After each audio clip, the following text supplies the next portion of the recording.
going up what is expected to be one of the highest rated Raws of the year starting in an hour. Nitro opened with Randy Savage arriving to the building planning a surprise back to Nash, with the first match turning into an angle with Hack coming out smoking a cigarette to lead to Dylan and Bischoff confronting him to get rid of it, with Eric, who was back on commentary for the night during the first hour, made several shoot comments throughout, with the most talked about one being either a guess or an inside source, as around 40 minutes before Raw went on the air Eric mocked the higher power reveal, saying that the guy under the hood starts with the initials VM, while moments later continuing to take shots at Vince, saying that the higher power is not so powerful right now after getting a $100 million lawsuit, referring to Sable suing the company over the past week.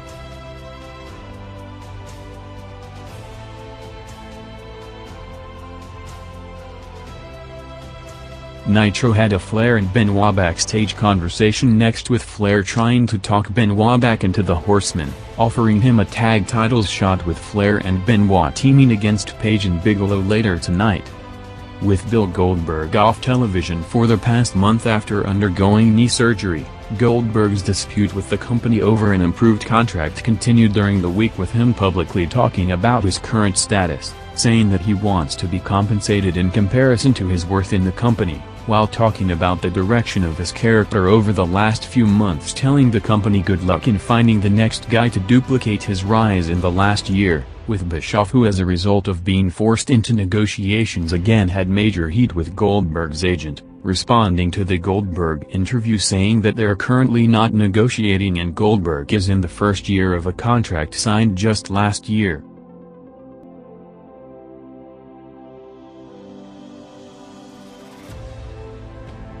Randy Savage was out next for a promo calling out Nash to the ring, before issuing an open challenge to anyone to bring out Sting and set up Savage vs Sting for the main event, while minutes later Nash arrived to the building going straight to the ring with a bag in hand, calling Savage back out a few minutes from the top of the hour to end with Nash getting Savage again dropping the bucket on him 6 days from their pay-per-view title match.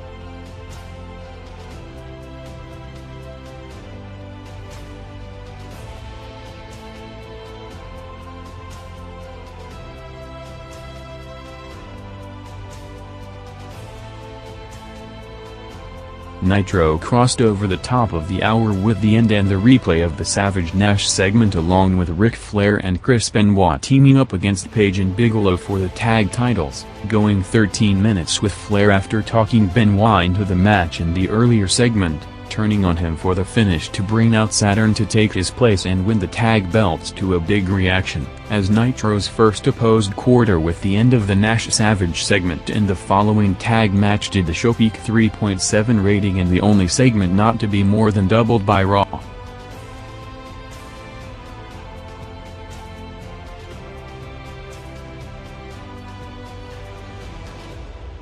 After the last 2 weeks of dealing with the repercussions of the Owen tragedy, the WWF was looking to get back on track, hyping one of the biggest shows of the year with the Greater Power reveal, opening the show with Vince McMahon coming out to build for the segment, mentioning some of the rumored names being talked about, including Shawn Michaels and Jake Roberts, while announcing that whoever the higher power is, he is challenging him to a fight tonight, as Shane came out to notify viewers that the reveal is coming up next.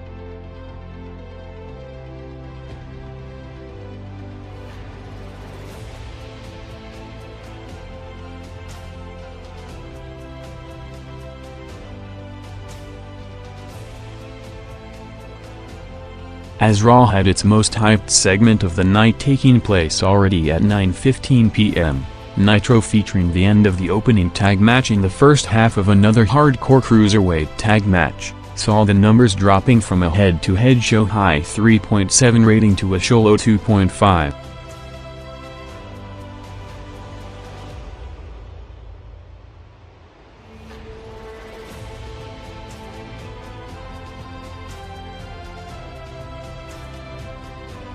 After weeks of build-up, the WWF placed the big segment of the night already in the second quarter of the show, with the idea of spiking viewership early and building the rest of the program around the follow-up of the reveal. as the corporate ministry came out minutes later with Taker saying that after months of assembling an army with both the corporation and ministry groups laying the groundwork, they're gonna find out who was behind it, bringing out the mystery person with the tease of it being Shane before he came out to the ring, setting up one final swerve with Vince appearing on the screen looking to find out who it is before eventually revealing himself as the greater power, saying that there's no line he won't cross to ruin Austin, bringing out Linda and Stephanie for the second big reveal of the night, with Linda revealing Austin as the new CEO with 50% ownership of the company, coming out to a huge pop and booking the card for tonight, including a Rock vs Triple H cast match and an open challenge for every member of the union. The segment, which went over 35 minutes with one commercial break in the middle between the McMahon's promo to open the broadcast and the two reveals a segment later,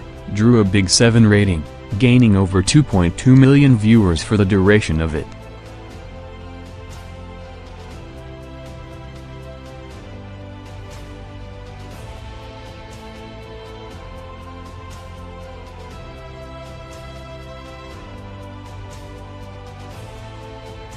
WCW bounced back over 300,000 viewers from a show low in the second quarter to a 2.7 rating with 2 matches in the quarter between 9:30 to 45, having the second half of a hardcore tag match going 7 minutes, along with an NWO backstage segment with Scott Norton complaining that the rest of the group left the building before his match last week, followed by Miller vs. Horace with the NWO watching from the locker room.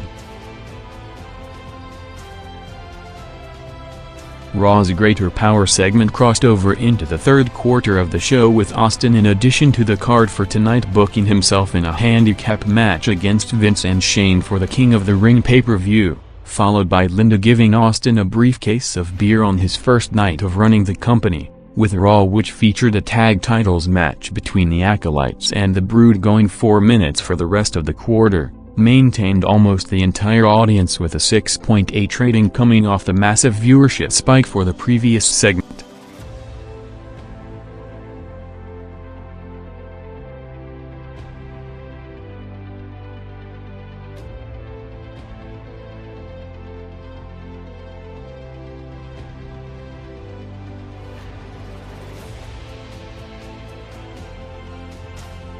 Both shows had promo segments next going on at the same time, with Roddy Piper saying that he's gonna take control of the company from Flair before talking about hearing all the young wrestlers on the roster complaining that they should be in the main event instead of the veterans, bringing out one of the main representatives in Buff Bagwell for a confrontation, asking Bagwell how many times he headlined the Garden, with Bagwell responding that he wasn't born yet and it's not 1975. Setting up Piper giving Bagwell an opportunity to run with the ball, booking a match between them for the pay-per-view. At the same time, Raw had the Union coming out to announce their matches outside of Mick Foley, who was off the show recovering from knee surgery done during the week, setting up 2 major matches with Big Show challenging Taker for the title, and Shamrock challenging Vince in the Lion's Den cage.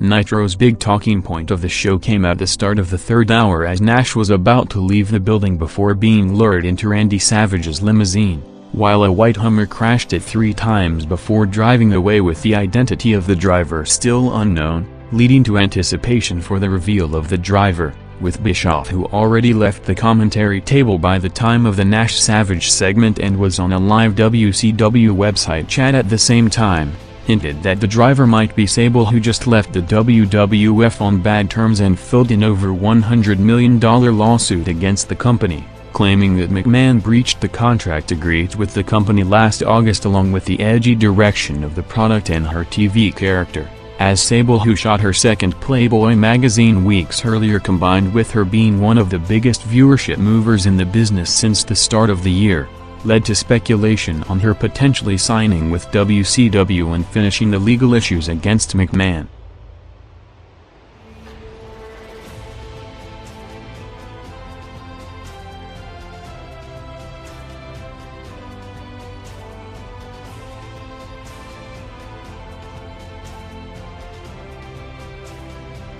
as Nitro dropped to a joint show low 2.5 rating featuring mostly recaps and commercials along with the replay of the Hummer attack. Rock vs Triple H in the first ever cast match ending with Undertaker attacking Rock to build to their title program on the way to the King of the Ring pay-per-view, along with a Debra vs Nicole bikini contest saw jump over 500,000 viewers to its highest rated quarter of the night with a 7.1 rating.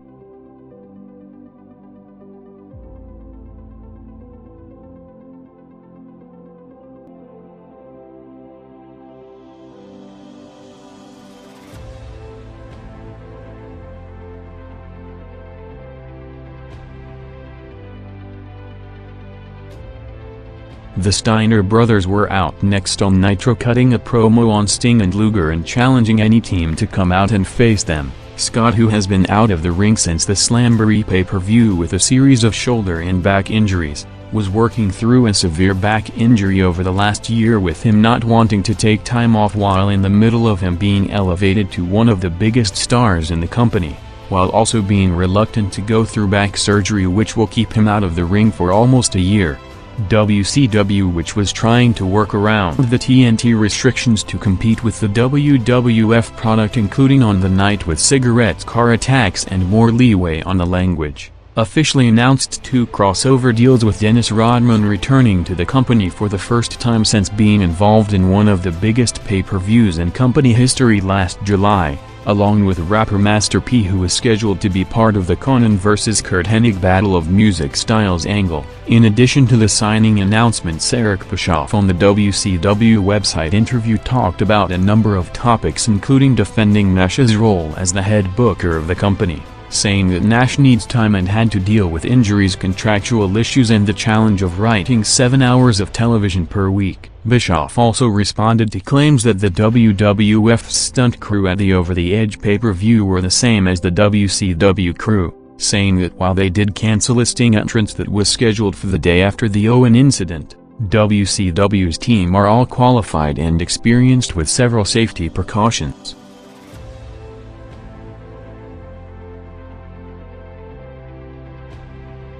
The final quarters of both programs saw a similar format, with Nitro having the finish of a Bagwell vs. Disco match, while at the same time Raw had Vince McMahon vs. Ken Shamrock in a Lion's Den match, ending up with Vince going over after Jeff Jarrett's interference before bailing out of the building, as after the gap slightly closed in the previous quarter with the Steiners promo, Nitro went back to a 2.5 rating while Raw grew to a 6.9. With both main event entrances taking place minutes near the top of the hour, with both the Savage vs. Sting and Taker vs. Show matches set to go head-to-head past 11 p.m.